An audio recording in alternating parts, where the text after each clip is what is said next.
ચટ્ટાનની દિવાલમાં જ્યારે કોળીઓ આવે છે ત્યારે એની અંદર ચટ્ટાનની દિવાલમાંથી પાચક રસો અને એસિડ છે એ પડે છે.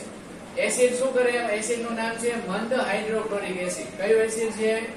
મંદ હાઇડ્રોક્લોરિક એસિડ. એને ટૂંકમાં HCl તરીકે ઓળખવામાં આવે છે. આ એસિડ છે એ કોળિયામાં રહેલા બેક્ટેરિયા સૂક્ષ્મ જીવો એનો નાશ કરે, જેથી આપણા કોળિયામાં જે કઈ જીવાણુ હોય રોગ કરે વિનાશ પામે. બરોબર? અને પાચક રસો છે એ કોળિયામાંથી પ્રોટીનનું વિઘટન કરે, પ્રોટીન છૂટું પાડે.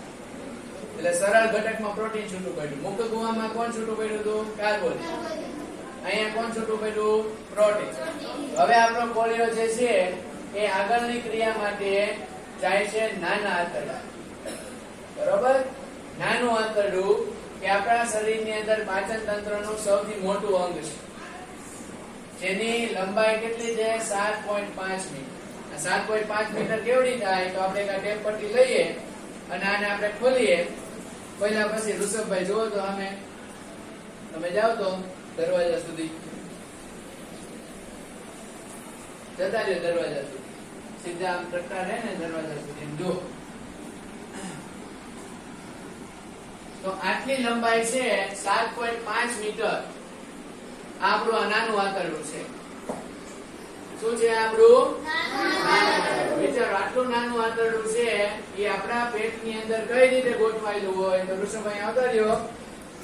આ નાના આંતરડાને લાવો ફેરવો આપણે. શરીરની અંદર એકદમ ગૂંચળામય, એટલે કે આ રીતનું ગૂંચળું કરી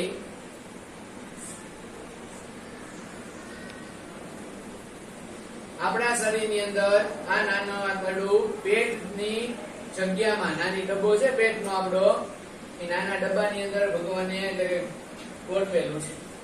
બરોબર? આ રીતે 7.5 મીટરનું નાનું આંતરડું અહીં હમાય.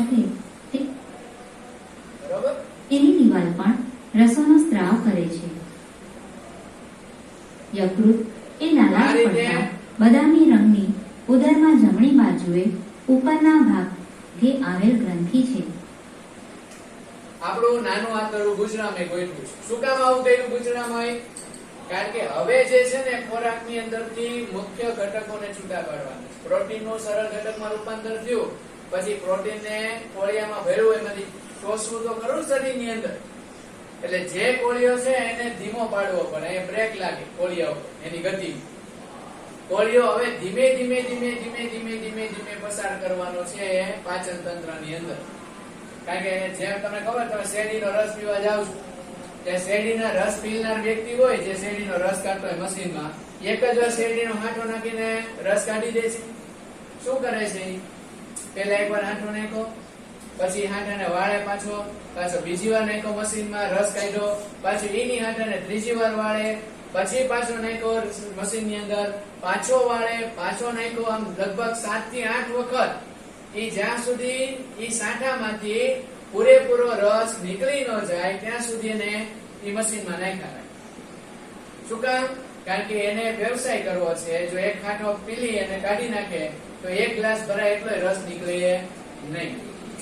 બરોબર? આ તો 4-5 ગ્લાસ ભરવાની વાત હોય એક ખાંટામાંથી. એમ આપણો કોળિયો જ્યારે નાના આંતરડામાં જાય ત્યારે નાના આંતરડામાં એની ગતિ ધીમી કરવા માટે આ ગુજરામય નાનું આંતરડું બનાવ્યું છે. કારણ કે આપણા કોળિયામાંથી આપણે હવે જરૂરી ઘટકોને છૂટા પાડવાના છે અને એને શરીરમાં ખેંચવાના છે, શોષવાના છે. એટલે ગતિ એની ધીમી થાય. જેટલો ધીમો કોળિયો ચાલે એટલું શોષણ સારું થાય નાનો આંતરડા. એટલે 7.5 મીટર લંબાઈ તમે જોઈ કેવડું વિશાળ થાય ને, મોટું બધું લંબાઈ બહુ મોટી છે. અને એમાં પાછું એને ગુજરામય.